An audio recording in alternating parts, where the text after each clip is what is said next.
Mhm.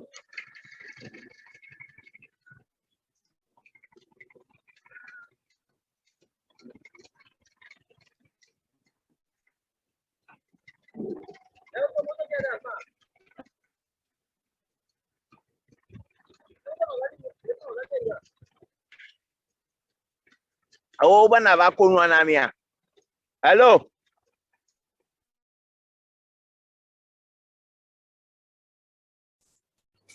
All right. Good morning, ladies and gentlemen, for joining us this morning. As I mentioned earlier, my name is Kek Amwa. I'm the one who sent out all the mails. Good morning for joining us. This morning, we are going to have a live interactive webinar on bringing on innovative water supply technologies, specifically focusing on rural areas, how we can get water to rural areas. So we'll start off with a welcome address. The head of the Israeli Trade and Economic Mission to Ghana, Ms. Ayelet. Please do introduce yourself.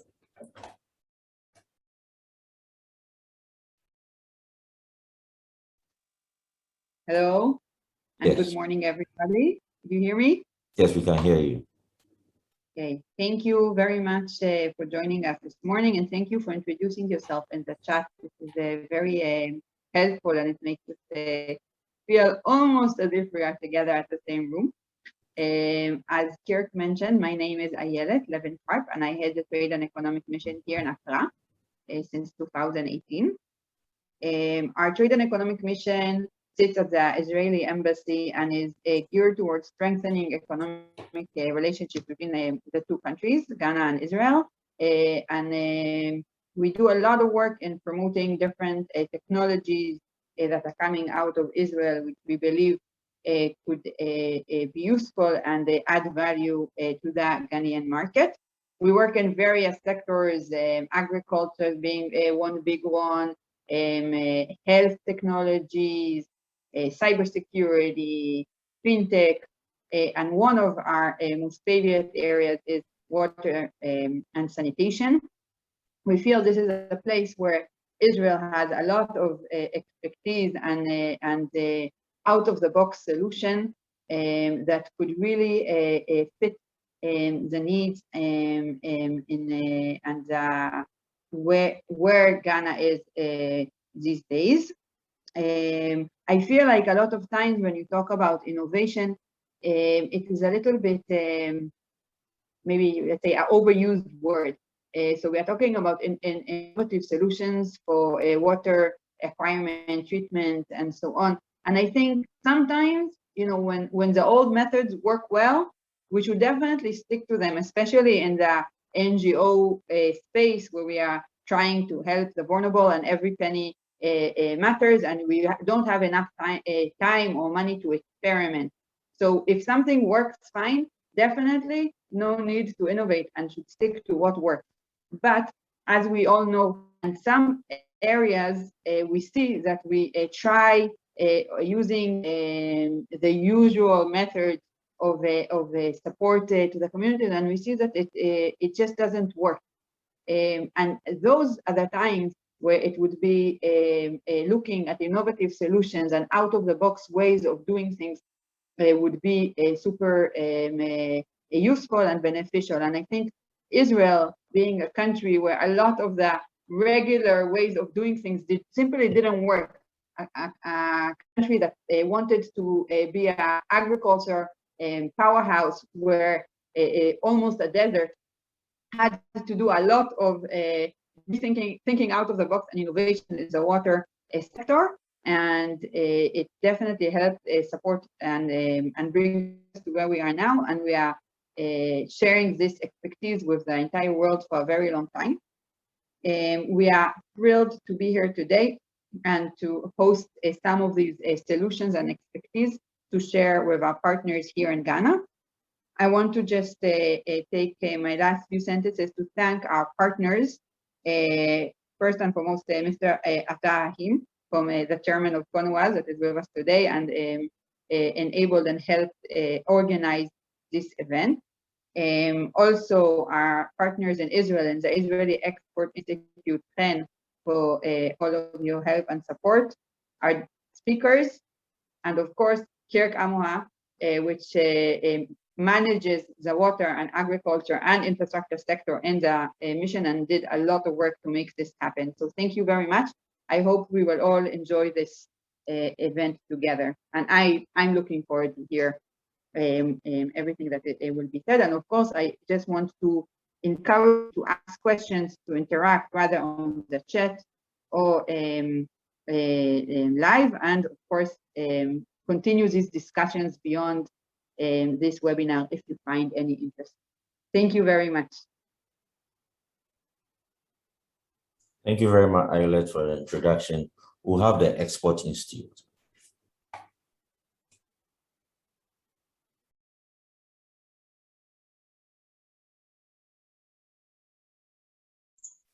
Hello, everyone, and good morning, almost afternoon here in Israel.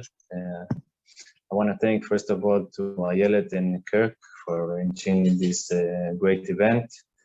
The Export Institute is the National Institute for Exporters in Israel, in collaboration with the Trade Office and Economy attaches all over the world. And today we will see three innovative companies with great solutions, and I'm sure they can bring great value to Ghana. And I hope for an event and fruitful activities in the future. Thank you very much, and good luck to us all. Thank you very much, Hen. Mr. Tahin, please, if you could introduce yourself and the aim of CONOAS in collaborating with the Trade Mission.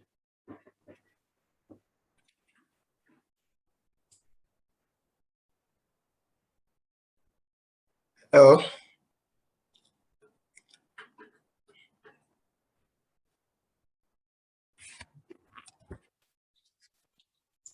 We can hear you. Yes, Kek. Good morning to everybody. Good morning.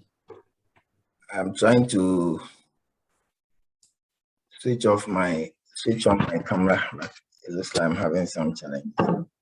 Okay, good. All right, so good morning to everybody.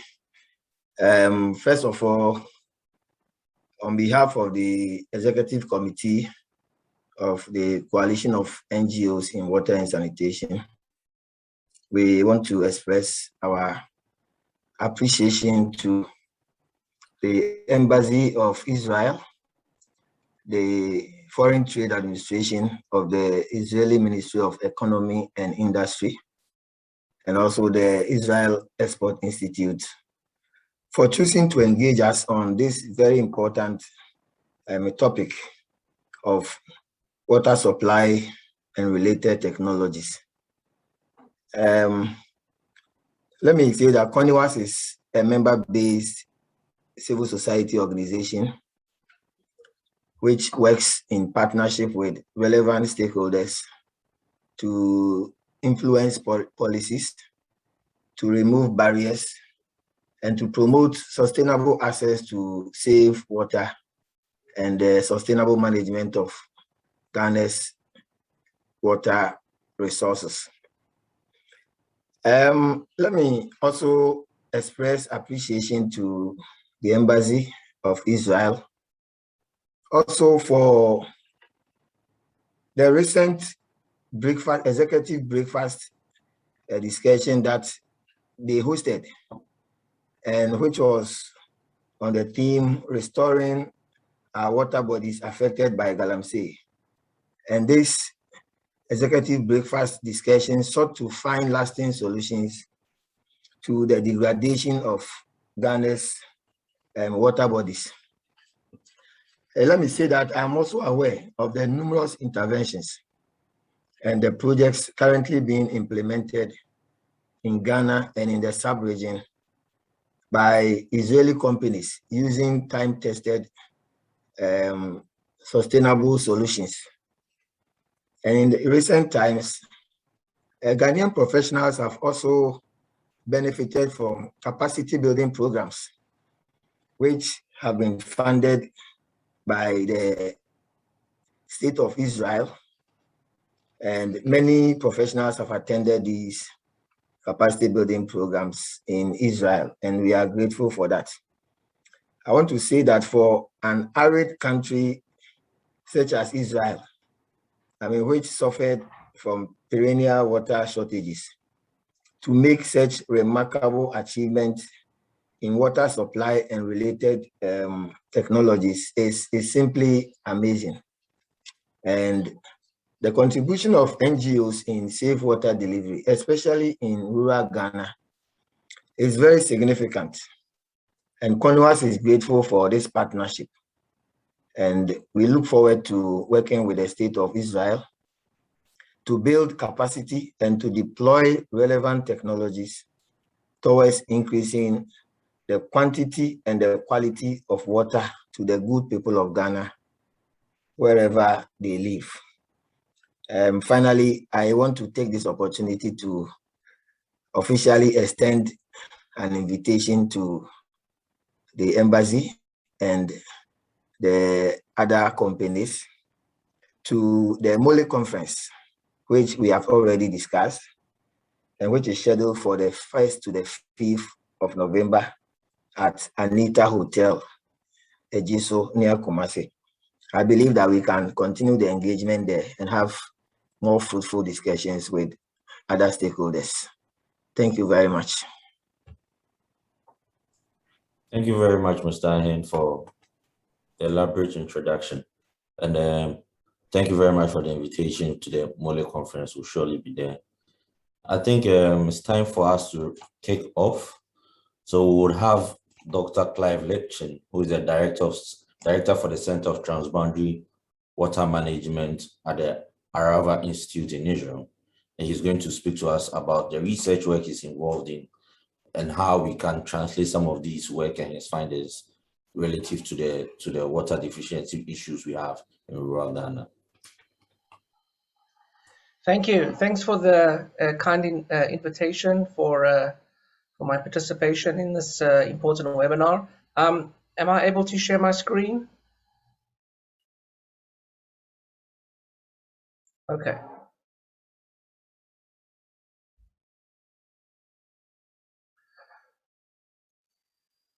Kirk, you might need to stop sharing yours. Does everybody see my screen? Yes, but it's not in presentation mode. Okay, I'll put it into presentation mode now. Okay, so as was said in the introduction, my name is Clive Lipchin and I represent the Arava Institute of Environmental Studies. It's a academic and research and development organization in Israel, and I head the Center for Transboundary Water Management at the Institute. And I want to talk to you today about some of our work that we do in what we call off-grid situations in helping to provide water and wastewater and energy solutions. So I'm going to just give some examples of some of the work that we're doing. And this could serve as information to consider to what degree these kinds of projects and solutions are relevant to some of the challenges that are being faced by similar communities in Ghana.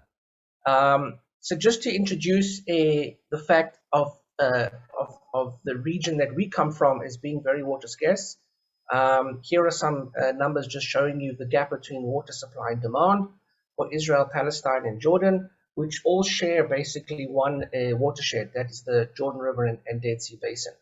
So one of the challenges we all face globally is this gap between supply and demand, as you can see in this slide. And of course, there are many solutions available to how we can close this gap. Some of the work that I'm dealing with is specifically on how to deal with this issue for communities that are considered off the grid. You can see here that about 1.3 billion people around the world lack access to water, sanitation, and electricity. In other words, they are not being provided with adequate service. And many of these people are living in rural and semi-rural communities, which means that the need for water and energy is very important for agriculture. food security. And as you can see in the third point there, until such communities have access to efficient water, energy, and sanitation service, little progress can be made to develop their economies and improve their lives. So obviously, there's a strong connection between providing these communities with the resources that they need and improving their economic outlook as well. In Israel and Jordan and Palestine, where I work, you can see here that we have about 70% of the Palestinian population in the West Bank is off the grid. In Jordan, it's around 30%, and in Israel, when we talk about the Bedouin population in Israel's southern Negev, it's around 50%. So a lot of my work is to address the off-grid needs of these communities. So I'm just now going to give you some examples of projects that we've done. And again, these projects can serve as suggestions for what is possible for similar situations in Ghana. So one of the areas that we work is in the Jordan Valley of the West Bank. You can see there highlighted by the red dot. The Jordan Valley is a very arid region in Israel and the West Bank, and it's an area that is very the area is very important for agriculture, for cultural development, but the water that's available in this area is groundwater, nearly exclusively groundwater, and this water is very saline. One of the problems that people face here is the high salinity of water, which is a very big challenge for farming because it limits what kind of crops can be grown. So we work in a Palestinian village called Aouja, which is north of the city of Jericho, near the Dead Sea. The Dead Sea is down here. And we work with farmers that are having to access groundwater that is very deep, about 100 meters deep. And one of the problems that they face is energy for pumping. And this adds very much to the cost of water because they have to pay a lot of money for electricity. So what we do in our work is when we decide to work with a certain community, the first thing that we do is a community needs assessment. We meet with the community and we discuss with them what are their various issues of importance and then how we can assist them. So here's an example of some of the feedback that we got from the farmers when we had a discussion with them. And as you can see, we're looking at very different types of issues. But the issue that was most important for the farmers was the high cost of energy. As you can see here, 67% of the farmers said energy was a very important problem. And this is partly because of the cost, as you can see here, in what they're paying for energy in US dollars per kilowatt hour. So what we did to get the support of the farmers is we have established in some of these communities in the Jordan Valley mini solar PV grids or solar PV microgrids, as you can see here in this picture. This was one of four solar PV systems that we set up in the community, and these grids now are powering groundwater pumps and are reducing the need to pump from either the grid, which is very expensive, or from very problematic and polluting diesel generators, by anywhere from 30 to 50%. So the farmers are getting greater efficiency in pumping, and they're saving a lot of money as well. And of course, there are very obvious environmental benefits when you can promote solar energy such as this. So this is one example that could be considered. There can be a lot of potential by putting in these systems. They are very easy to put in. Solar panels these days, of course, are very available throughout the world. And I'm sure this kind of project could also be considered for areas in Ghana that are climatically suitable for the generation of solar energy. We also are looking at how to improve water quality for farming. So here's just an example of one of the farmers that we work with. You can see here that he's dealing with very high salinity in his groundwater, and this is limiting the types of crops that he can grow. And so another type of project that we do is we install small-scale desalination units to improve the groundwater quality.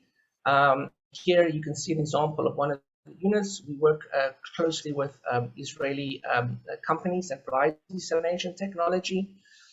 This is a 1 cubic meter per hour system. that we established in another community in the Jordan Valley. You can see here the system. It's an RO system, and here you can see the farmers that we are working with in this project. Now, the opportunity of small-scale desalination for brackish groundwater is that you can very effectively improve the salinity and therefore broaden the types of crops that farmers can grow. So again, you're improving food security, you're improving economic, improving the economic outcome, because crop yields will be higher with less saline water, and so farmers will generate more income and can grow a more diverse number of crops. The way that we do this is that we take the desalinated water and we mix it with the brackish groundwater, what is called blending. This is something that Israel has been doing for many years in the Arava area of Israel.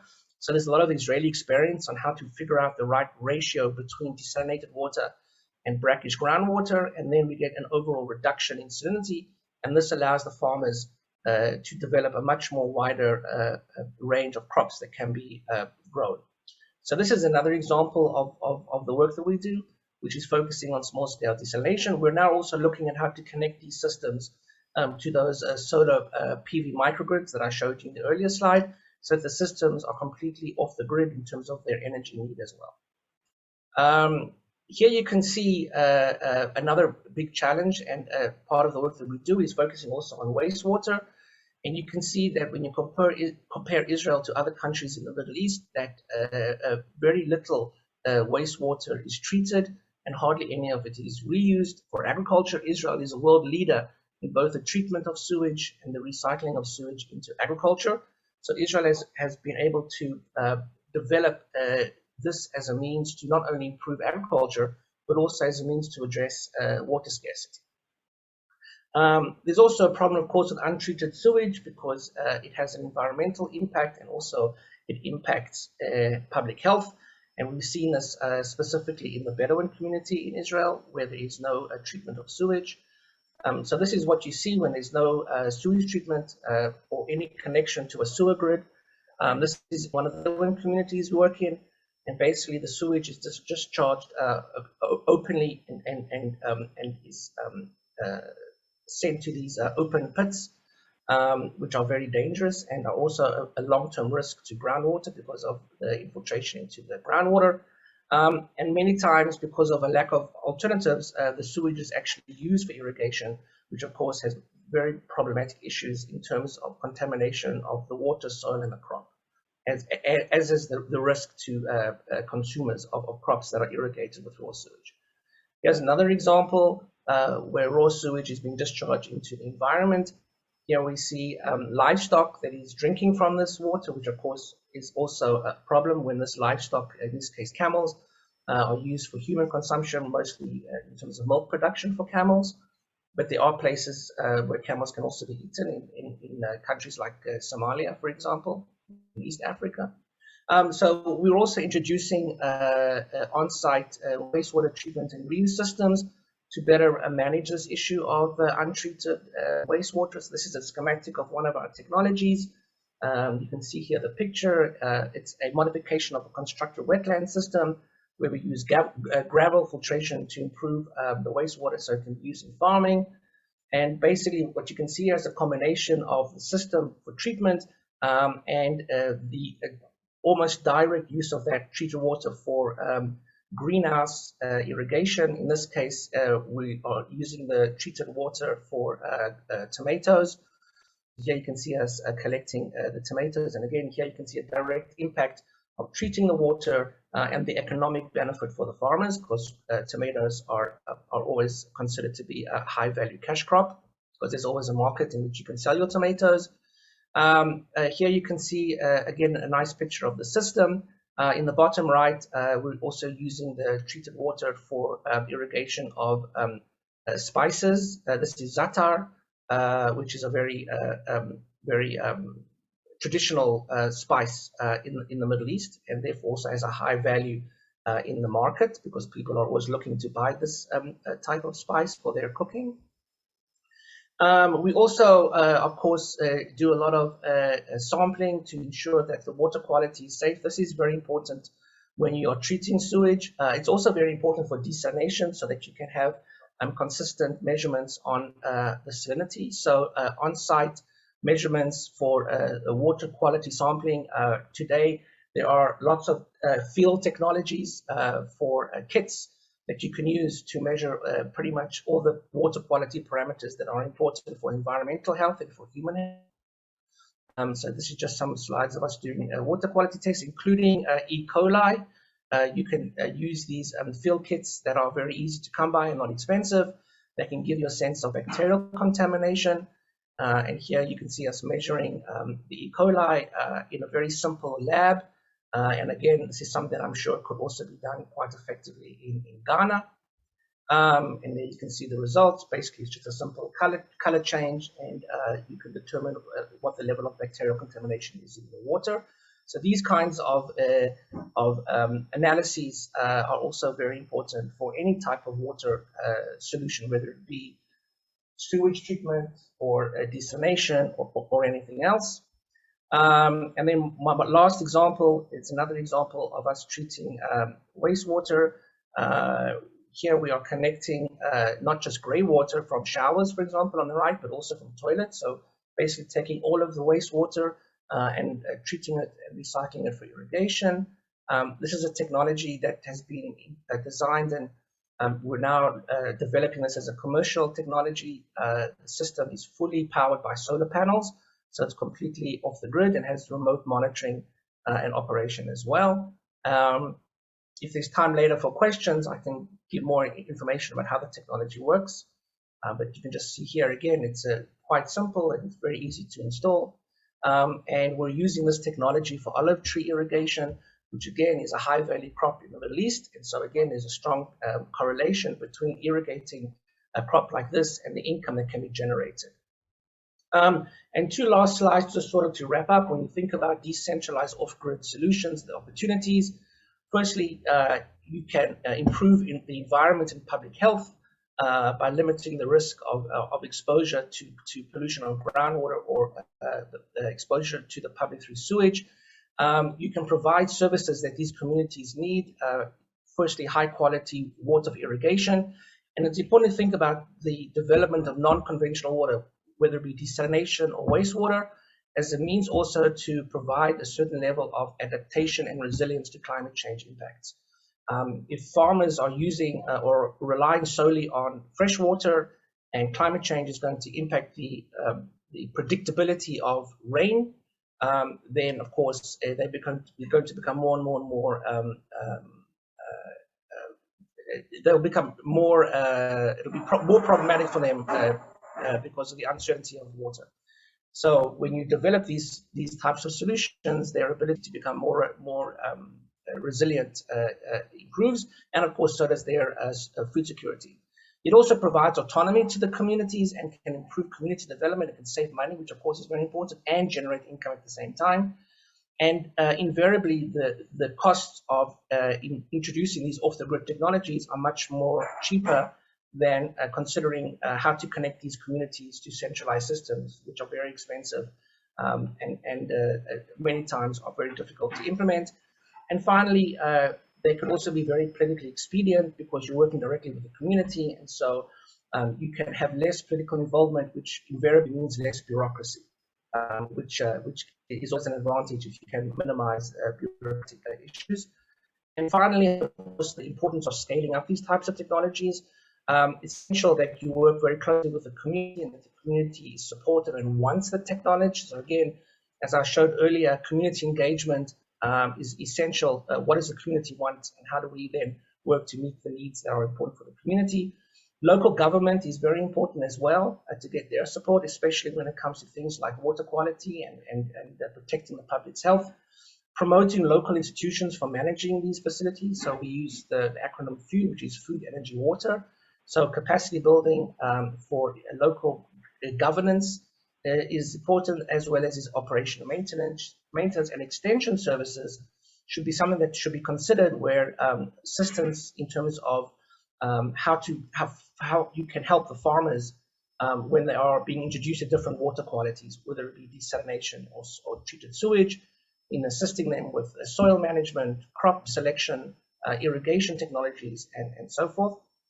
Using these technologies to provide entrepreneurial initiatives, so thinking about appropriate business models where these systems and approaches can be commercialized and generate an income. And finally, to always think about how to go beyond aid, which means that, of course, the donor community is very important, because the donor community is always, let's say, the first place that you can get to provide some of the capital expenses for these technologies. But at the end of the day, the donor community is not there long term. So when we're talking about sustainability, it's always important to develop the appropriate business models so that these technologies in the communities in which they're being implemented can become sustainable over the long term. So again, thinking about income generation and economic initiatives are essential so that when the donor leaves, these systems are sustainable over the long term. I think that's my final slide.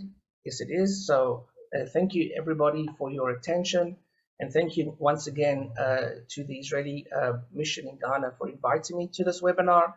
And if there's time now or later, I'm happy to take any questions or comments from the participants. Thank you very much.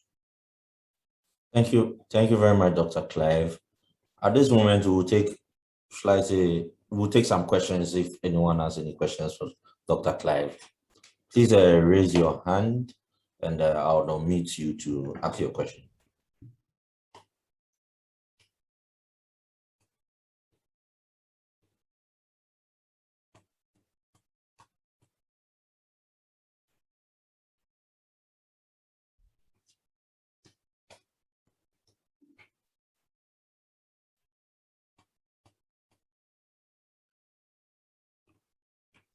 All right, then we are going to have an open discussion at the end of the session, so that questions can come in there too. And I'll be sharing a Google link where each participant who would want to have a more one-on-one discussion with any of the presenters can select which of the presenters they would like to have a discussion with so that we can schedule it. That will be in the chat very soon. But at this point, we would like to bring in Easy Park to start with your presentation. Mr. Alex, I think the floor is yours. Yeah, hi, thank you very much. Let me just share my screen.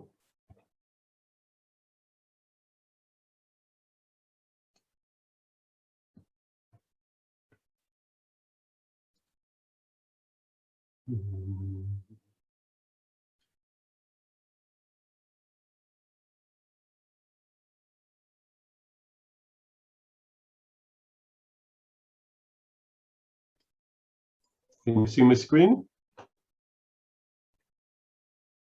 Yes, but it's not in presentation mode. Now, can you see it? Yes. Okay, so thank you very much for the opportunity, and hi for everybody that is participating.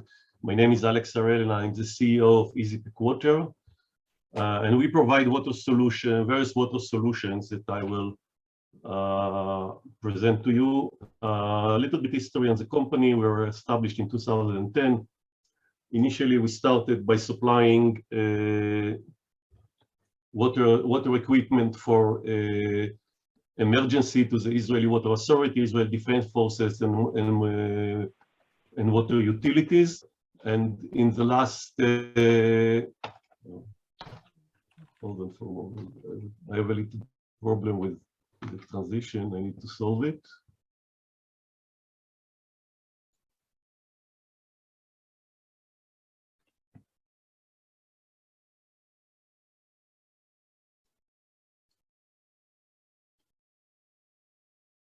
Just a moment, please. Okay, we'll do it like this because I have a problem with the transition. And in the last 2 or 3 years, we're also focusing on providing off-grid solutions for clean water supply, mainly in rural areas. Water problems, I think everybody who is part of this meeting is aware of, and it's not very much need to elaborate on it. All our water storage, distribution, and transportation equipment are based on our proprietary technologies for two layers bladder. The idea behind the two layers bladder is to be able to use the bladder continuously and not throw it without being able to clean it and keep it in drinking water condition. So we have the outside layer of the bladder, and then inside there is a liner. You can see it here. It's made of food graded material, very, very low cost. And when you finish using the bladder, you want to store it, and before we use it again later on, you just replace the liner and the bladder is ready to be reused. You don't need to do any chlorination or any cleaning. We have bladders from 10 liters up to 20,000 liters. We have various installation on stages. Here is the example of 2,000 liter bladder on a stage, and here is a 500 liter bladder on a stage, which can provide water by gravity only, with no need for any energy. Can be connected to taps and provide the water. We have an arrangement of an array that we can put several bladders, small or large ones, and provide the big water water reservoir. We have a line of small bladders up to 200 liters that are used for mobile purposes. Here it's you can see our replacement for the jerry can. Instead of a rigid jerry can, we have a flexible jerry can that can be placed anywhere. And when not in use, you can fold it and it doesn't take any space. And again, the two-layer concept is here also. We have it in 10 and 20 liter configurations. As I mentioned before, we have a way to do mass storage that basically we don't have any limitation on the amount of storage we can do. Well, we can do it either by containers that are retrofit to store water, or by bladders that are staged on the ground. All of them connect together and they behave like one big storage. Of course, the advantage that if one of them is not functioning or has a problem, you can disconnect it, fix it, and keep using the storage with other devices. We have several very unique solutions for water transportation. The first one is a Spider, which is basically a device that was developed for the US Special Forces. They wanted something like the Buffalo, but without the automotive system in order to reduce the cost. So as you can see in the picture, you load it on any vehicle. The size and the dimension of the Spider are, we build them according to the information we get from the customer on the vehicle he wants to use it.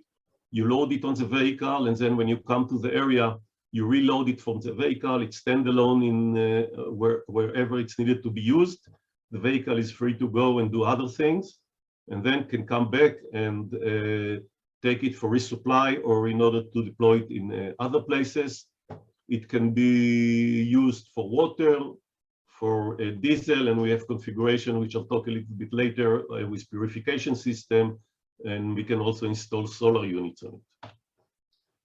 The other two solution is for mass, big amount of water that needed to be transported. And that's a replacement for a tanker, because a tanker is a very expensive equipment. So the first one is a HIPPO kit, which is a kit that can transfer any flatbed truck or trailer into a tanker.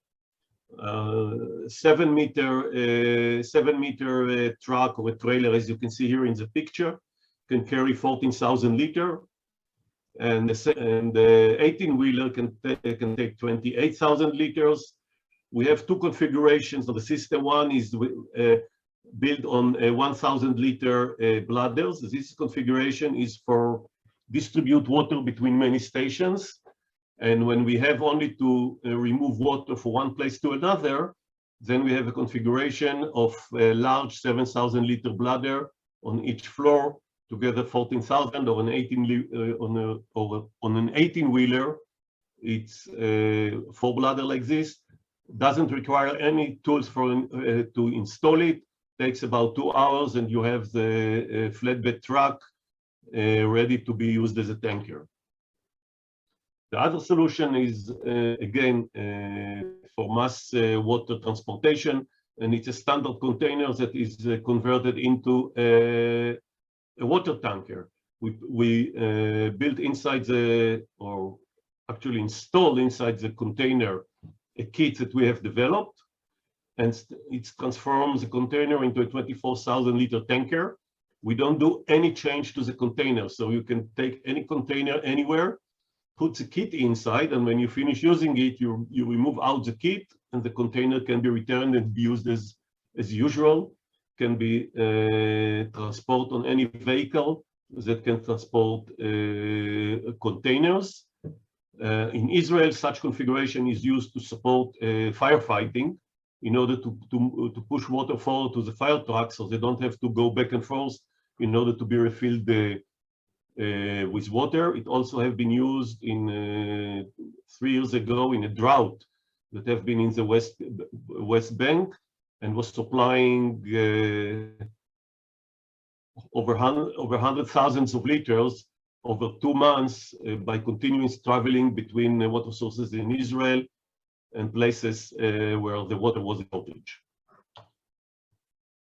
And then we have various installation for what we call utility vehicles, pickups, and those kind of things.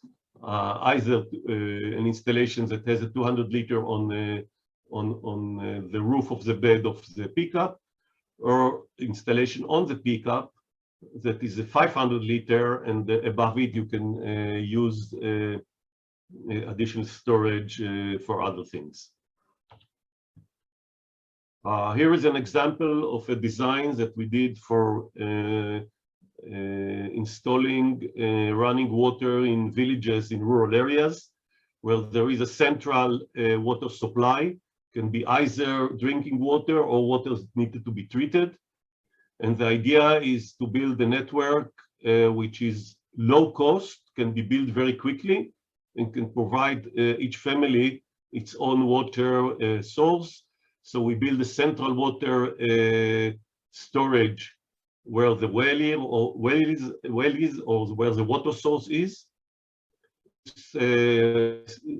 This water storage is for, depends of course on the size of the village, but for 50 or 100 families village, it's about 6,000 to 8,000 liters.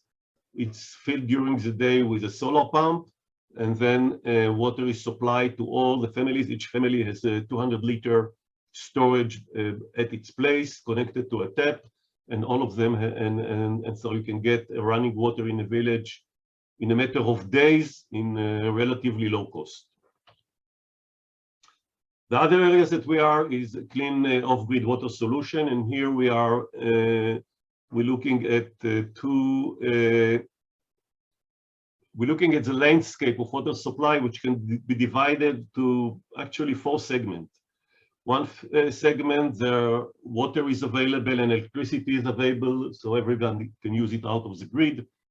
The other segment is where the electricity is available, and then we have 2 options. One, the water is available, but it's not drinkable. It needs to be treated. The other option, there is no water at all. And the other segment, that there is also no electricity, which in Africa, in many rural areas, that's the situation. Either there is no grid or the grid is very poor. And we have 2 solutions to supply water in such cases. We have our small compact water purification system and desalination, which is for the cases that the water is not drinkable. And then we have a solution also for a atmospheric water generator to provide water out of the air. The Easy Puro, which is our reverse osmosis water purification system. What's unique about it which is the smallest and lightest machine in the category. It's very small, about 30 kilos weight and 120 on 40 on 40 centimeters, can provide about 500 liters per hour, and it's fully robotic. No technical skill is required to operate it. The system is calibrating itself, defines the parameters, and working fully automated. The desalination model can produce desalination or breakage water model can produce a little bit less water, around 300 gallons per hour. And then we have our atmospheric water generator system, which the unique about it that it's built on a concept that we store energy in water in order to be able to use solar energy during the day, and then to utilize the cold water in the condensation process during the night. The standard system is installed into a 20-foot container and can provide, depends on the humidity and the temperature, up to 4,000 liters per night. As I said, the system is, we have a large water reservoir, and we circulate the water during the night through heat exchangers that do the condensation process. And it's working fully on solar energy without any need to be connected to the grid. That's our landscape of water solutions. Many of them are very adaptable to the Africa environments. And here is my contact info, and we're looking forward to provide information to anybody who wants it. Thank you very much. Thank you very much, Alex. We are accepting questions for EasyPack. Alex, I just have one question for myself. Where in Africa have you been able to install some of these, your off-grid solutions? Where it's installed? Yes, in Africa. Currently, it's not. Okay, so you're looking for opportunities to implement. We are looking to start pilots in Africa in order to prove the systems.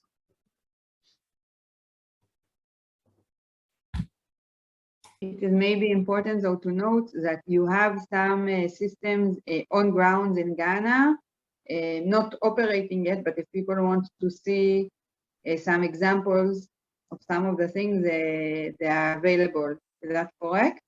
They are not available currently in Ghana, but we have planned in the very near future to have some systems in Ghana. There's someone that is working on bringing them. So it's definitely something to consider. Okay.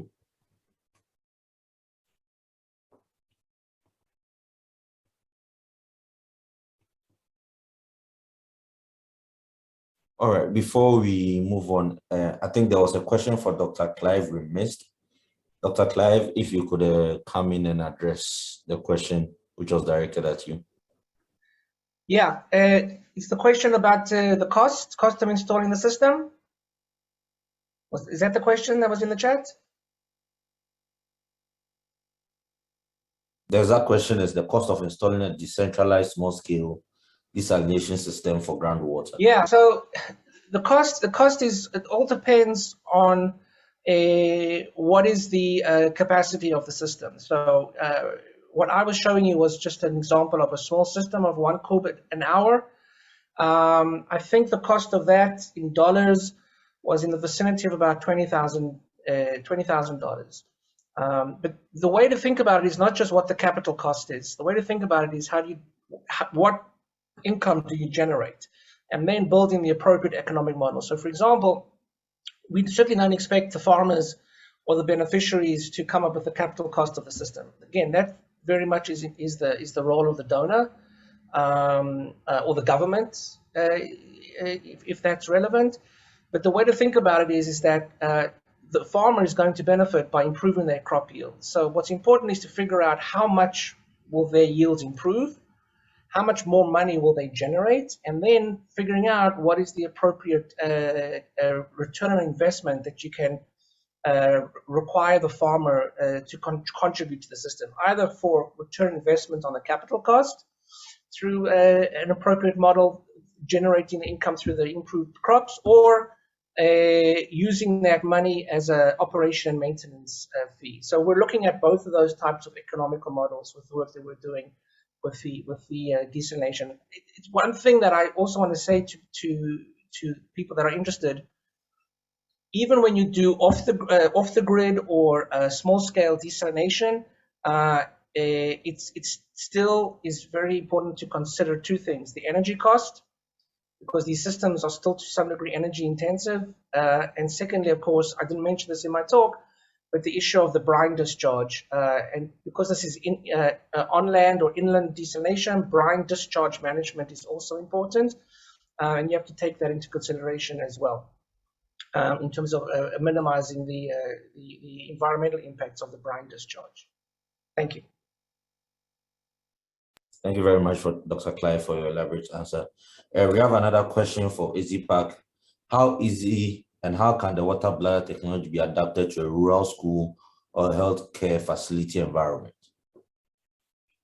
Very easily can be implemented anywhere. The installation is really minutes.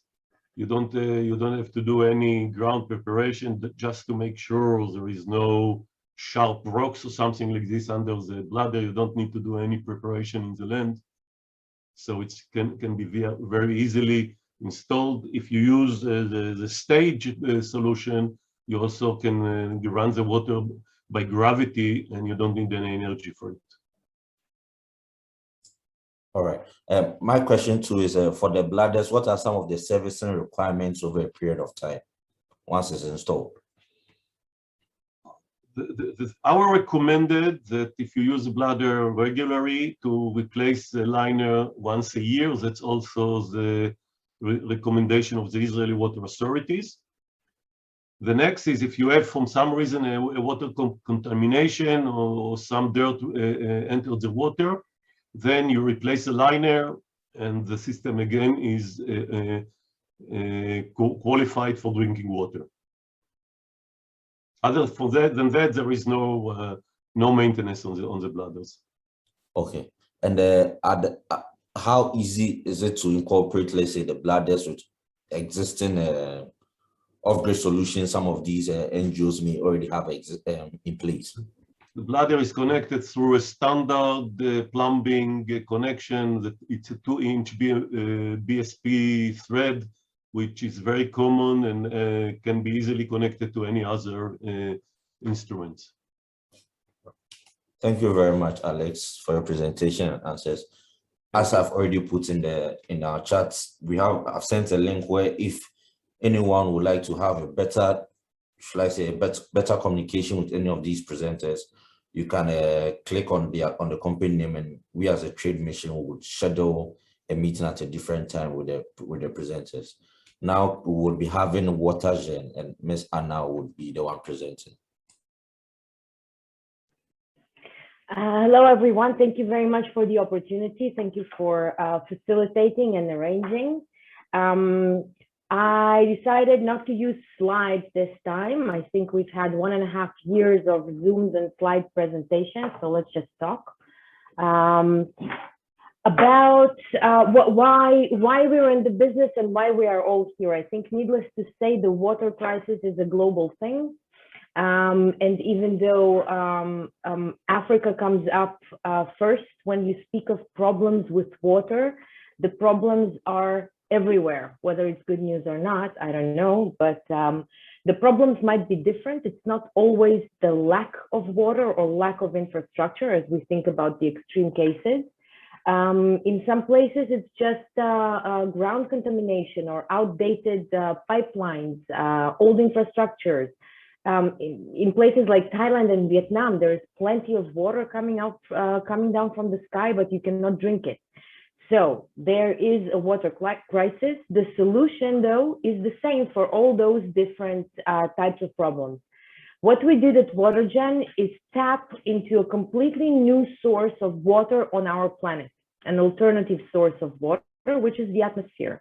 The atmosphere contains billions of liters of humidity, and our devices know how to extract this humidity and turn it into premium quality drinking water.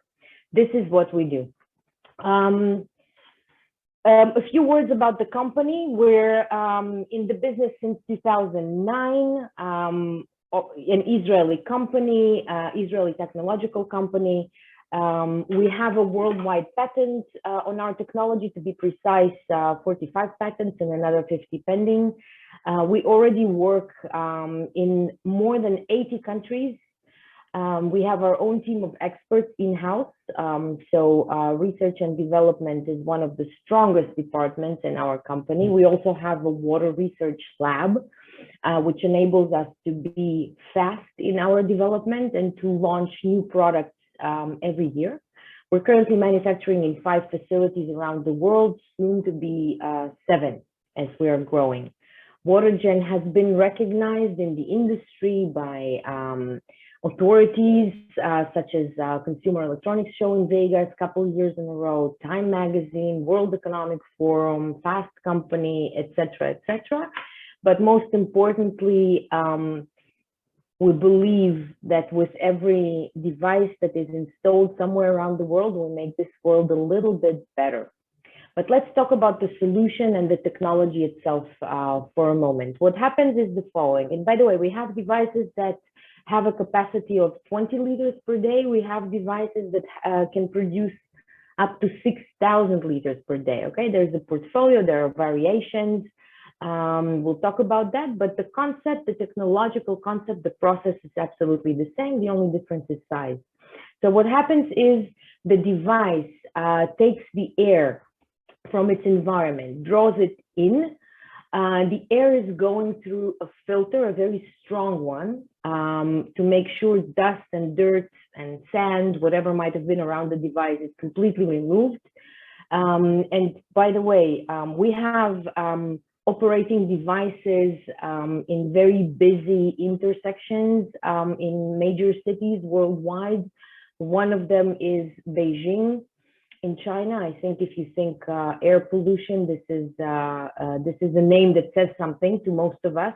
The quality of the water is the same regardless of the environment, simply because the filters are very, very advanced. So we clean the air. What happens next? It goes to the core of the technology, into the heat exchange unit that we named Genius. This is the patented part. What it does is simply a condensation process, which is not our patent. It exists in nature since the beginnings of time. But what we did, we took the traditional heat exchanger apart, we looked at it and reinvented it with the sole purpose of producing fresh drinking water in large quantities with minimum cost. This is the special part about WaterGen. This is the patented part.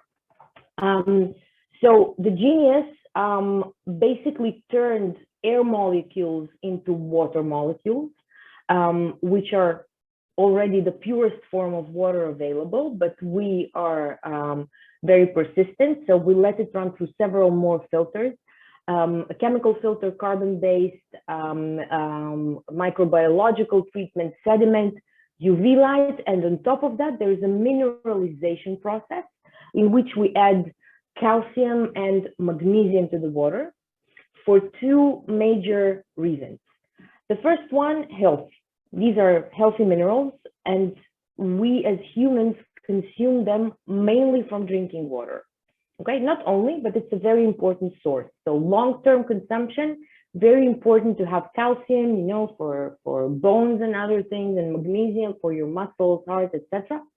And the second reason is taste. The water has to be enjoyable, and we have a special formula. And the amazing thing is, everybody seems to like this water. At least I never met anyone who tasted it and didn't say, "Oh, wow." So unlike other beverages, there seems to be a consensus. To finalize the process, to make sure the water remains fresh and clean and tasty, it circulates all the time up to the moment of consumption. Until the moment you press the button to pour yourself a glass, the water is in constant movement to make sure it is not stale. This is how we keep it fresh. In terms of quality, very, very important. We take it very seriously. We have certifications from all the major organizations worldwide, international, regional, national, you name it, such as CDS, NASSE, NSF, et cetera, the NSF, by the way, is the FDA equivalent for water and sanitation. FDA is for drugs and food. The NSF is for water and sanitation. Why am I telling you this in such detail? Because the certification of quality that we have are not only on the machines, not only electricity safety, compatibility, etc., but on the water itself. It's drinking water, very, very critical to have the absolute best quality at all times. We only use food grade materials in all the parts that come in contact with the water. They're all polymer based. So 2 advantages. Firstly, there's no metal in the process, and so no metal as a result in the water itself. And secondly, the polymers enable us to produce more water per any given kilowatt. This is the special part about the genius technology. What we managed to achieve when we reinvented the heat exchanger, because of the configuration and the materials we use, we are capable of producing more water for very little power consumption, and also in a very wide range of climate conditions. So if condensation in nature happens in a limited range of temperature, humidity, when it's really hot and really humid, we can produce water with as low as 20% humidity. We're talking semi-arid, almost arid areas. This is a great achievement. So to sum it up, our devices can produce, to give you a hint, a feeling, we can produce up to 5 liters per 1 kilowatt hour. This should give you an indication of cost, okay, of running cost. Usually the cost per liter with our devices, of course, it varies from climate conditions and electricity costs, etc. But it is usually in the area of 5 cents per liter, USD, $5. If you compare it to the comparable alternatives like Evian, Volvic, Fiji, etc., you can imagine the price is very, very low, and we're talking premium quality drinking water here. I'm going back to power. I mentioned it a couple of times. Electricity is critical because this is the only operational cost you have. To produce water with water-gen devices, you need air, which you have by default, and it's still free, and electricity. The fact that we managed to reduce the power consumption so dramatically means that the OPEX, the operational cost, is ridiculously low with these devices. To give you a few more ideas, just a few interesting points. Based on everything that I've told you, low energy consumption, high efficiency in different climates, and the ability to work on renewable energies, something that I didn't talk about, but it's very important. To put it simple, the machine doesn't care how you produce the electricity, right? You can connect it to the grid, you can connect it to a diesel generator, you can connect it to solar panels, whatever works for you, as long as you can provide the needed voltage. Each model needs a certain level of electricity. If you can give it to that, you're perfect. We have customers working on biomass power generation, etc. So if you are able to include renewables in your mix, it means you can reduce the cost even more, much more significantly. This is one. Secondly, which is not less important, you can be completely off-grid, completely independent. So if we're talking about places that are remote, rural, with lack of infrastructure, perfect, easy installation within 1 day. If you have the PowerPoint, if you have the power connection, the machine is installed very, very quickly with a small footprint. It's basically plug and drink.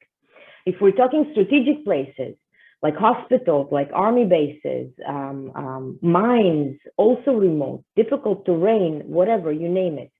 same there. You can be completely autonomous. No matter what happens, you have a way to create a spring of fresh water where you need it most. The range of devices can be adjusted to your project based on the volume that you require. We kept it very, very simple. If you tell me we need a machine, I will ask how many people. How many people will be drinking? Based on that, we will match the right device to whatever is needed. As simple as that. I can go on for a few more hours, so maybe I will stop here. If Kirk, you can help me share 2 slides. I want to show you the range. Oh, I can. Thank you so much. There we go. Just these 2. So just to show you what we're talking about, the range of our solutions, I will start top down. The large scale device, the Gen L, can generate up to 6,000 liters per day. Just something to think about. There are amazing technologies out there. There's desalination, there's RO, there's hydro panels, amazing technologies. Sometimes because of the location, the terrain, there is no ability to put pipelines into inland locations from the beach. Even if you have the budget, it's very difficult to organize, it's difficult to maintain, etc., etc. So as an alternative, 6,000 liters per day is quite a lot of water, especially if you're thinking drinking water. The footprint of such a device, physical footprint, it will take space on the floor less than 3 square meters. So you can imagine in terms of setup, it's probably the most immediate, the easiest solution possible that exists out there today. Okay, so the Gen L is usually used to serve off-grid settlements, entire villages. It basically replaces a well in a village, or large-scale industrial setups like mines, factories, etc. The Gen M, our medium-scale solution, good for everything, even more compact, 900 liters per day. Schools, hospitals, offices, construction sites, shopping centers, you name it. And then I'm switching to the Genie.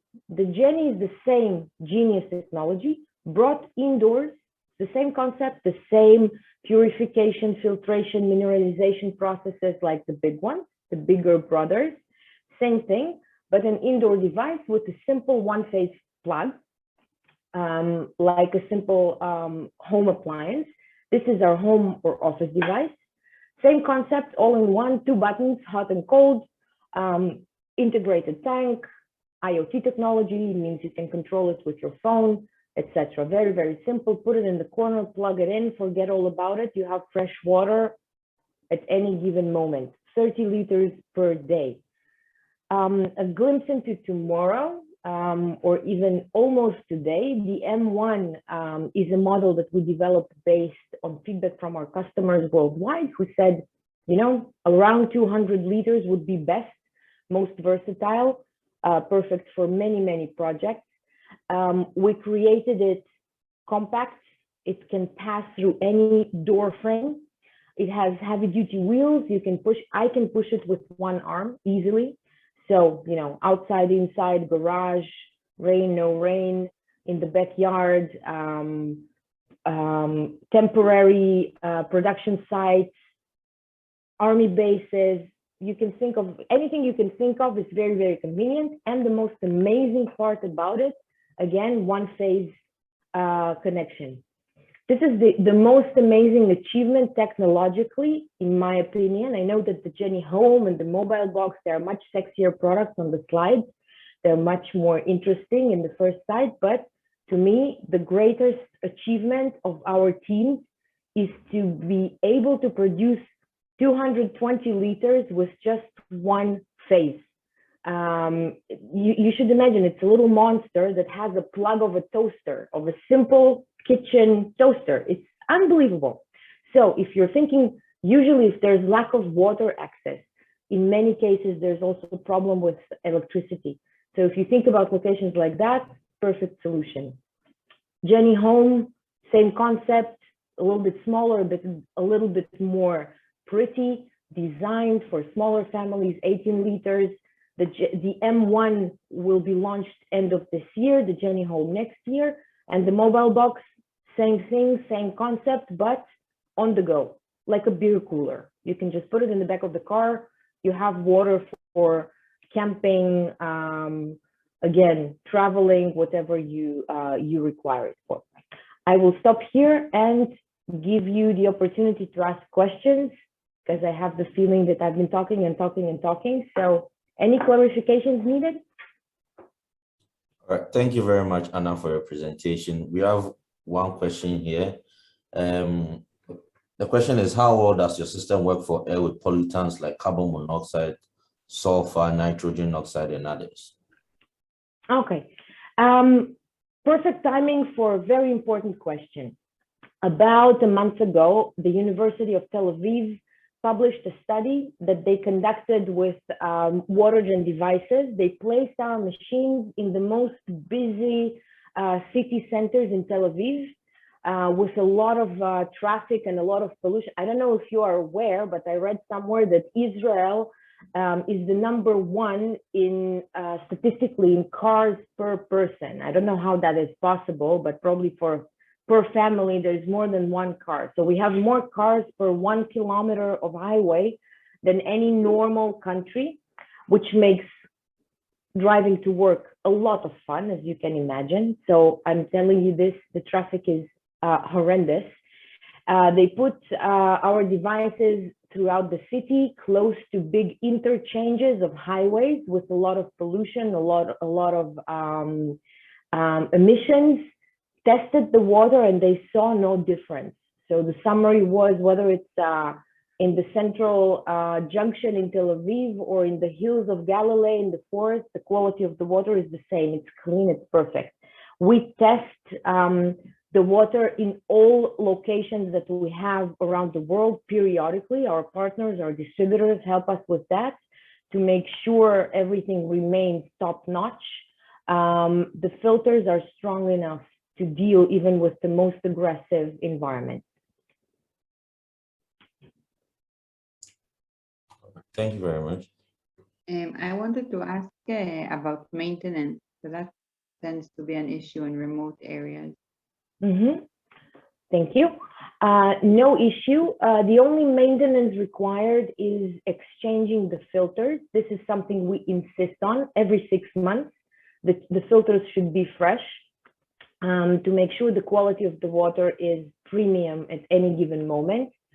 As much as this looks like a miraculous technology, all the complicated parts are hidden inside. So the difficult is on our side. Everything that is facing the customer, we made it as easy as possible. So for example, when I just started working for Watergen, I said, how difficult is it to exchange the filters for the large scale device? They told me, do you know how to replace a light bulb at home? I said, yeah, you'll be fine. So it's a click sort of system. We ship annual consumables kits. So all the filters, all the mineralization cartridges that you will need for 12 months, you'll have it in one box with instructions, very, very easily done.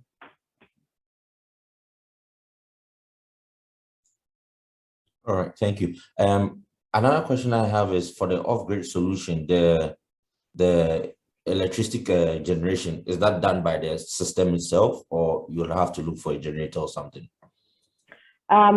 Excellent questions, thank you. No, we only provide the water generator, simply because every customer, every project requires something else. Like I said, we have users that connect the systems to the municipal power, to the grid. Others operate with generators, others with renewable energy sources. Every project is different. So we do not provide the power source, but we do provide all necessary information, all the tech specs that are needed to adjust. And of course, our engineers will advise and help to match the right solution to any of our devices. And is it compatible to a solar system? Yes, we have one of the recent installations is in the Gaza sector. We installed several devices there in hospitals and municipality. I think the one in the municipal building is a large-scale device. I mean, I'm sure it's a large-scale device, not sure which of the buildings, don't remember, because we installed 3 in the same month. And it is connected to PV, to solar panels. Of course, there's a lot of considerations, how much space you have, what is the consumption rate, consumption ratio, etc. But we can, of course, help with that. No problem. All right, thank you. Are there any more questions for WaterGen? All right, then, as mentioned, as I've put in the chats, you can easily go to the form, and if you want to have a more detailed discussion with WaterGen, you can click on their logo and they will schedule that meeting later. Just before we move on to the next presenter, I think there was a question for Alex, which I missed. Alex, someone wanted to know if the bladders are very useful, can be used in emergency situations. I think we are having such issues in Upper West region in Ghana with regards to heavy rains. So if it's useful in emergency situations, and how easily can it be deployed? Yes, actually, when the company started, we developed the bladders to the request of the Israel Water Authority in order to provide water utilities in Israel water storage equipment for a case of emergency, where the grid is not working for some reason. In Israel, water authorities need to deploy alternative water storage and distribution systems. So that's where they started. So the answer is yes, definitely for emergency situation, bladders can be easily used in various configurations. Well, thank you very much for the answer.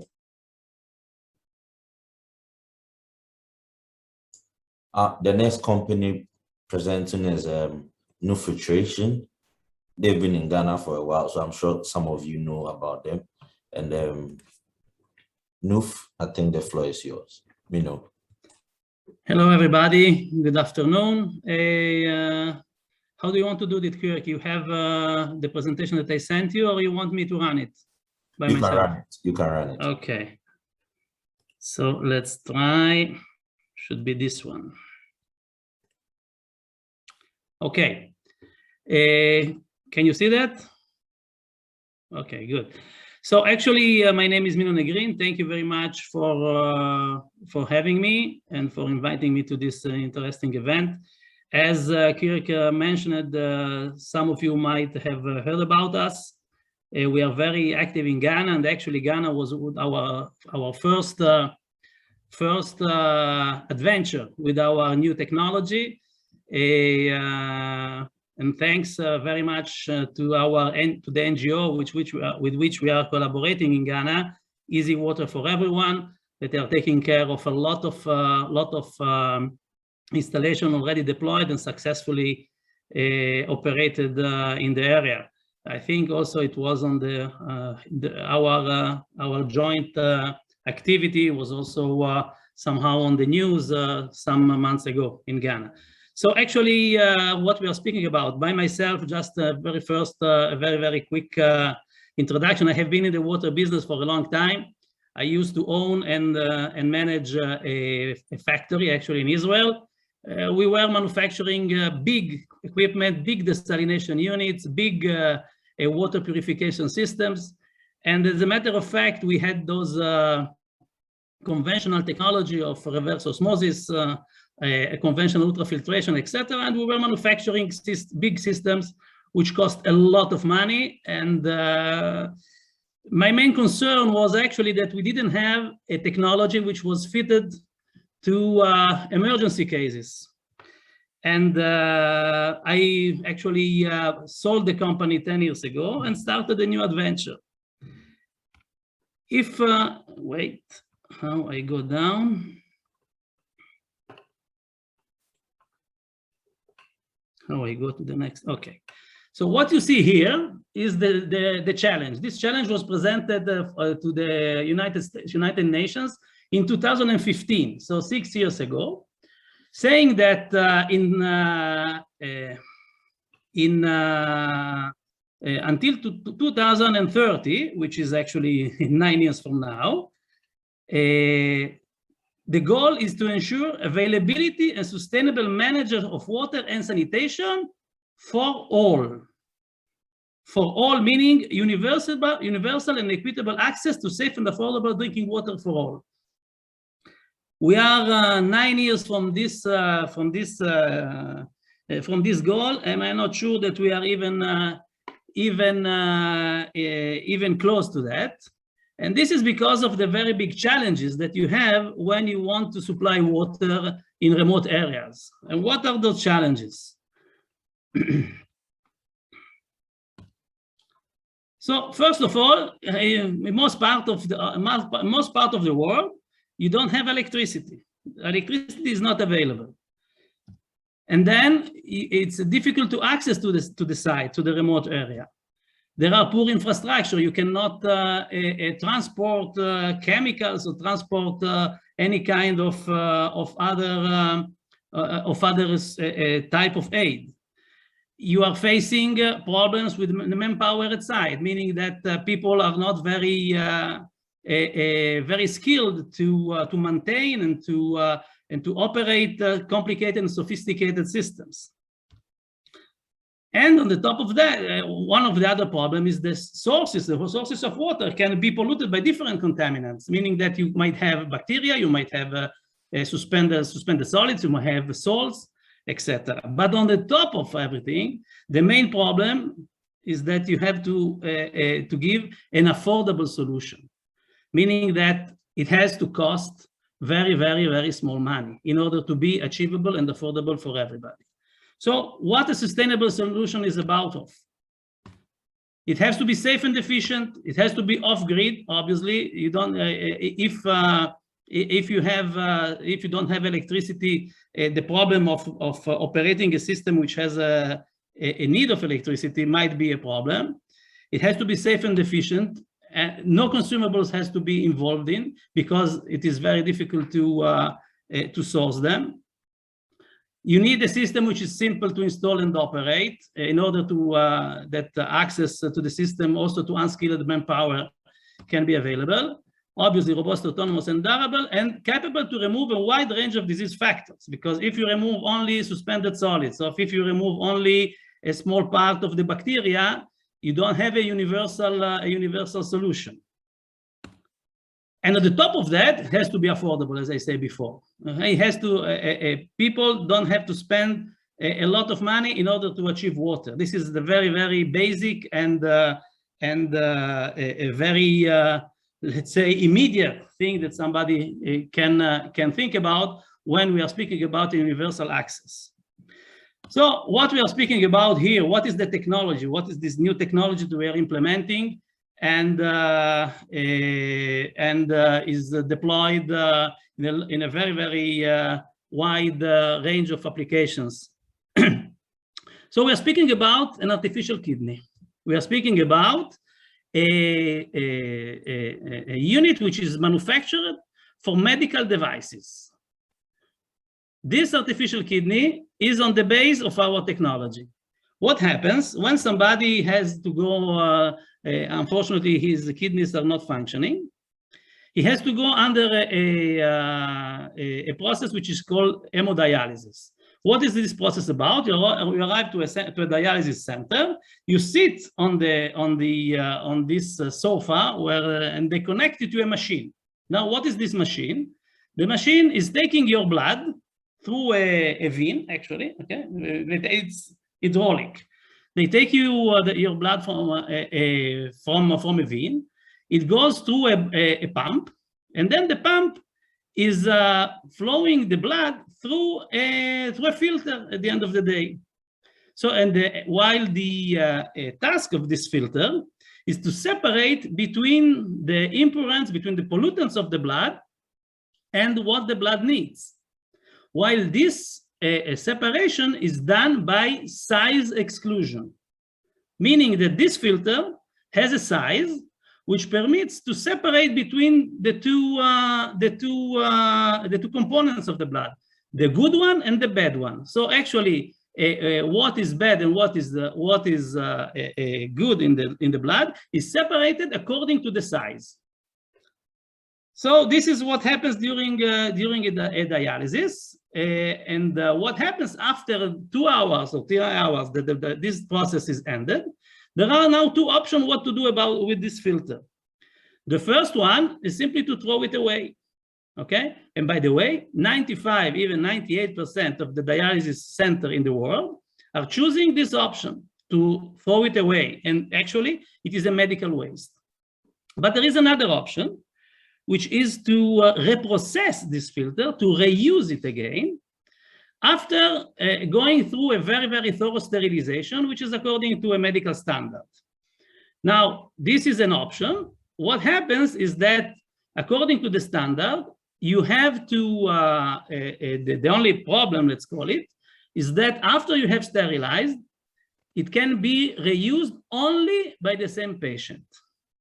So actually, it is a very it's a logistic mess if you want to reuse it. And a normal dialysis center has tens, if not hundreds, of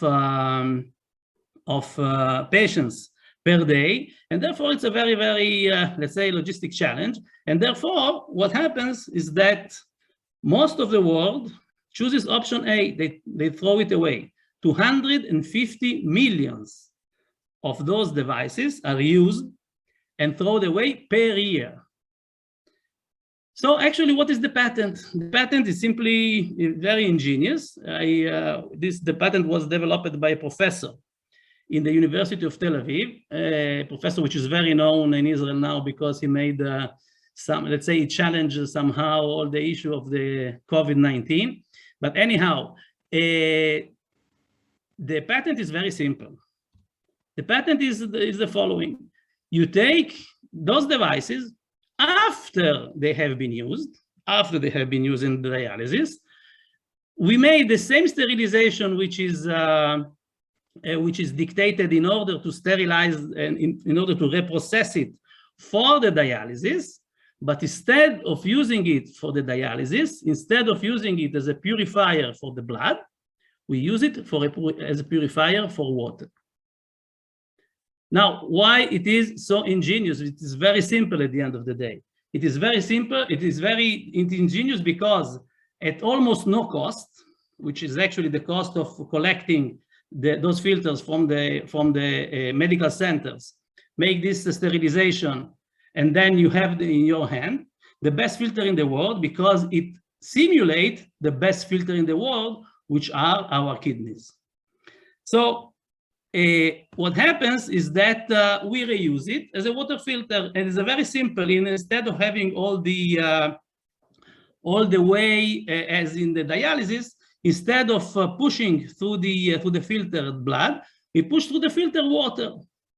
While, if you can see, the size exclusion is actually what is doing the mechanical purification, meaning that thanks to the porosity of the filter, which is 30 nanometers, which is 0.03 micron, anything which is bigger than 0.03 micron is rejected, actually retained into the filter.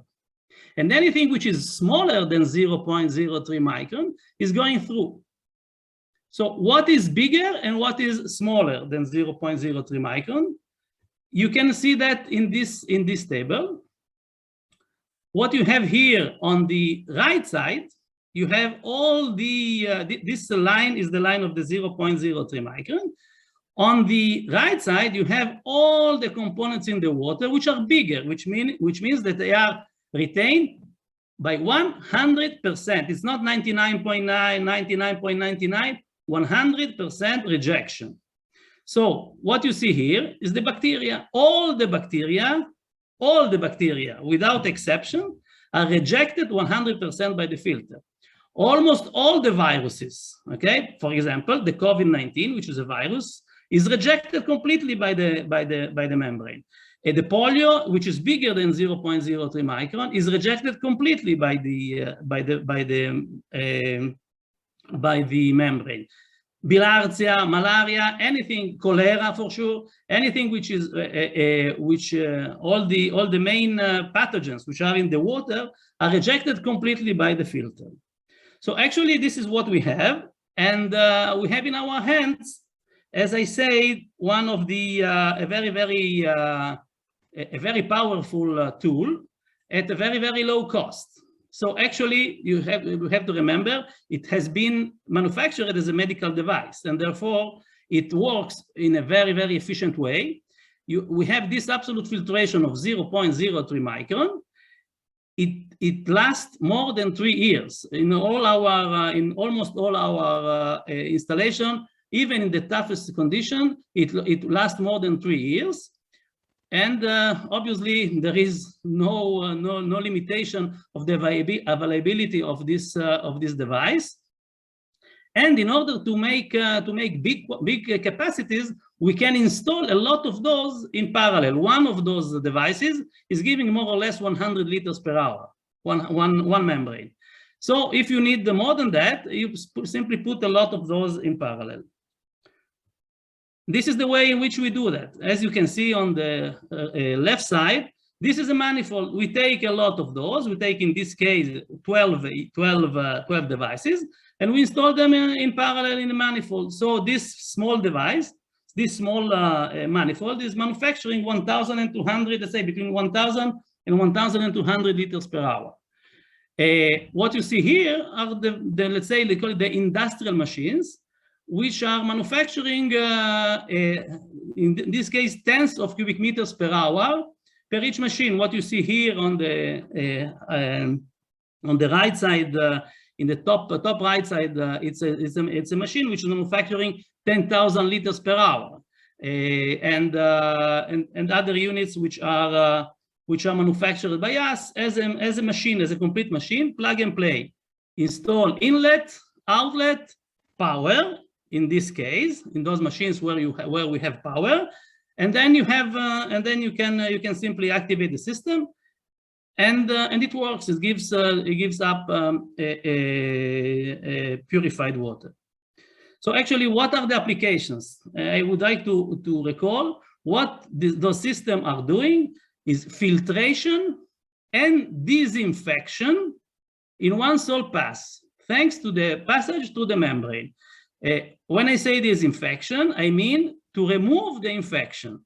So everybody thinks of disinfection in using chemical, using chlorine or something like that.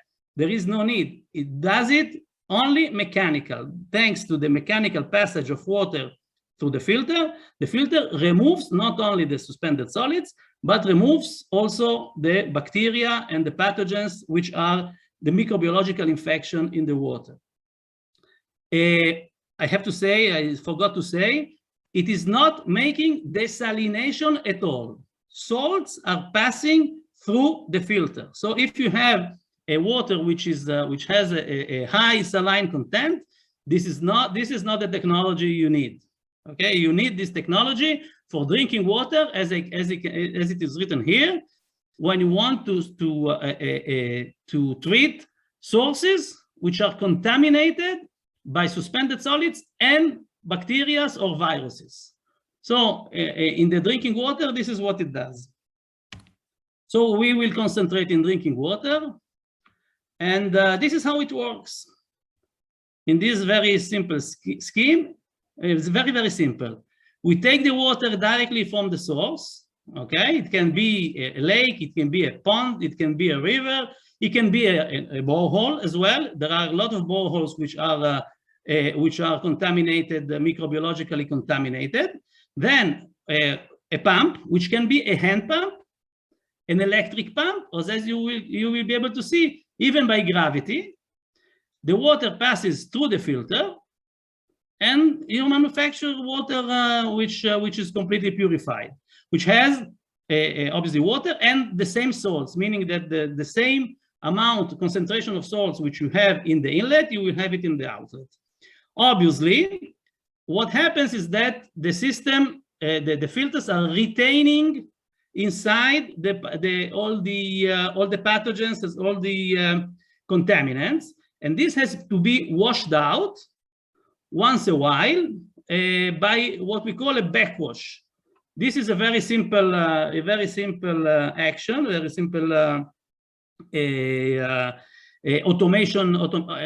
Sometimes is automatic and sometimes is manual, where you remove all the contaminants which are retained in the filter by inserting clean water, which is manufactured by the system itself, and you backwash the filter. The frequency of the backwash depends obviously on the quality of the inlet water, and then let's say that from a surface water, normal surface water of a river, it's 1 minute every 2 hours, or something like that.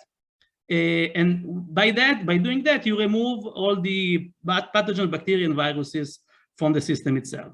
So actually what you have, you take the water directly from the intake, you feed the membrane under pressure, a very, very low pressure, by the way, and then you remove all the contaminants with no use of chemicals. There are no chemicals involved here. As I say, it's a mechanical, it's a simply mechanical filtration and disinfection.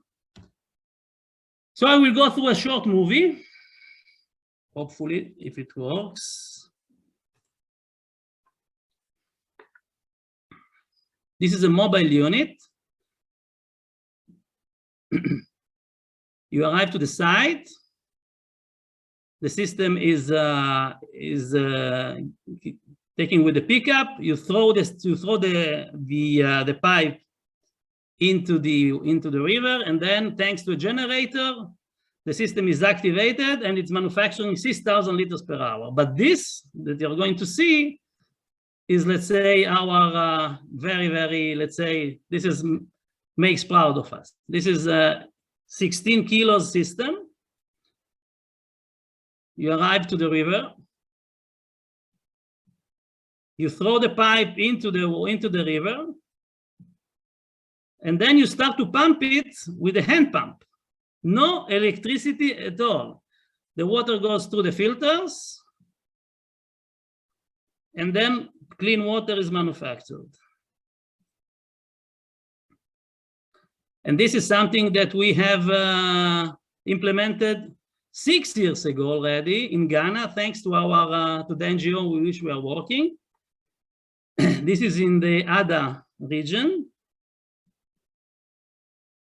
You simply pump the water in this way, and you're getting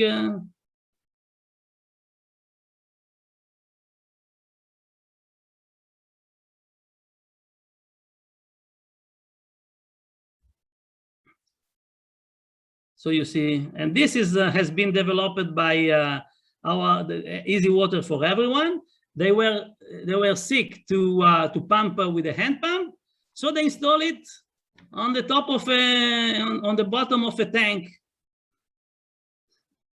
and by gravity is going through the system, and people are getting water in the in the village just by opening the tap. So what you can see here, there's various off-grid solutions. This is the diesel power generator. This is with the diesel power generator, which you saw in the movie. This is a system which has an automatic backwash with DC batteries, so you don't need even electricity. It works on DC batteries. If there is obviously a minimum pressure at the inlet, it is manufacturing 1,000 liters per hour. The system that you saw before, it's the manual pump. With the manual pump, it's 8 liters per minute. It is manufacturing 8 liters per minute, which is a huge amount of water. We have systems which are powered by solar energy. Again, this is up to 5,000 liters per hour. So actually, what you see here is let's say the summary. You usually don't need electricity in order to manufacture the purified water. It is immediately after you start to pump, you are getting the purified water. There are no consumables involved. No consumables involved. You have to replace the membranes once every 2 years at a it's a reasonable cost. As you can see, anybody can operate it. It is actually manufacturing a very, very high standard water. I used to say to that in Israel, the water which you get over there in Ghana and in other places in the world, after the system is much better of the tap water that we are drinking in Israel. It's a double green project because you have to remember that in this case we avoid medical waste because we are taking a waste which has otherwise would have been buried for hundreds of years. And on the top of that, there is no cost, almost no cost. All the unit that you see here in total, with the even with the tank and with the structure, you are getting to $2,000, $2,500. $2,500 at no operative cost, because you use the gravity for that. It means that 1 liter of water costs less than 0.08 cents, not $0.08, 0.08 cents per liter of water. That's it. Thank you very much. If there are any questions, I will be happy to answer. Thank you very much, Mino, for your elaborate presentation. We are taking questions for no filtration. We overcome also technological problems in running the movie, so. No problem. It's fine. So we have a question here in terms of no filtration. I'm curious if it might be used again for medical purpose after sterilization. Yes, but again, as I say, according to the standard, it has to be reused only by the same patient. I hope that answers your questions, Muad. Are there any more questions for Noof? I see something. Wait, I'm seeing a solution for. Okay. Definitely. Answer to Ata or Hin, it's actually, you are absolutely right. This is the way in order to supply drinking water, a very high standard, in places where they have surface water and even groundwater, which is polluted. We didn't get a question, you know. I saw it here Okay. in the chat. Okay. Please, if anyone has a question, I think you can just unmute and ask your questions directly. And this time around, we are taking questions for all three. I think Dr. Clive has left, but he's left his email. If anybody wants, Timothy, I think you can ask your question. Yes, good afternoon to everyone. My question is, after the purification, how is the waste handled? Such that we don't recontaminate the treated water. Yes, you are asking about the backwash, yes? Exactly. Yeah, actually, what happens is that the backwash has exactly the same contaminants which were in the feed water. So what you do, after the backwash stream is going back to the feed. But obviously, it will not. Once we will see it again in the system, it will be retained again by the system.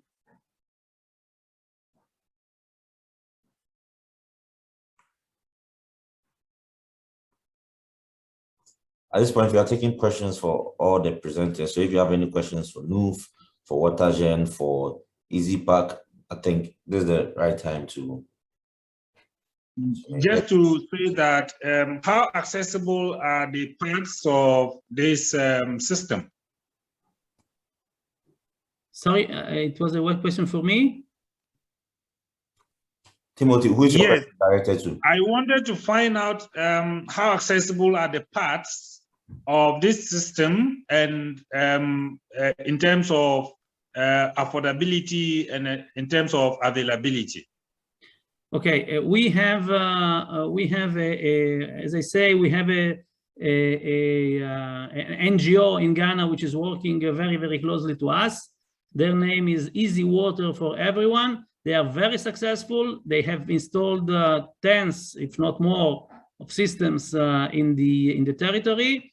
they have all the availability necessary of spare parts and of the system themselves, and they are also very skilled in eventually in installing and operating. If you, I suggest that maybe Kirk can give, or if you want to address myself immediately, you can leave my email and my contact details, and you can address me. There is no problem at all. Of course, you can fill up the form. And I will say that that NGO is happy to support and collaborate with other partners and organizations to deploy more systems in Ghana. There have been, I only want to, a small thing to say, there have been a very interesting research done by one of the most known nephrologists in the world, which is also involved in this NGO, about the impact of those systems on the population, on the community. And it came out that there is a huge impact on the mortality and on the illness of the children. It is something really, really amazing. It makes a lot of good. All right, Mino, can you stop sharing your slide? Sure, sorry. Yeah. So at this point, we are at the point where we call open discussion. If there are questions or anything you would like to know more about water-related issues in Israel, generally, any questions you have for the trade mission as well, there's a point you can ask these questions. You can simply raise your hand and unmute yourself and ask the question.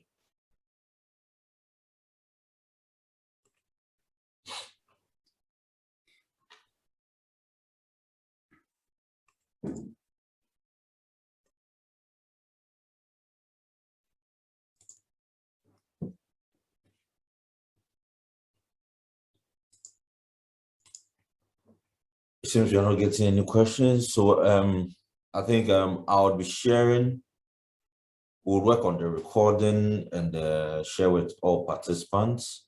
We'll have to ask the permission from the presenters before we can share the slides, and we'll also share the Google form again, where we can schedule a separate meeting between you and any of the companies.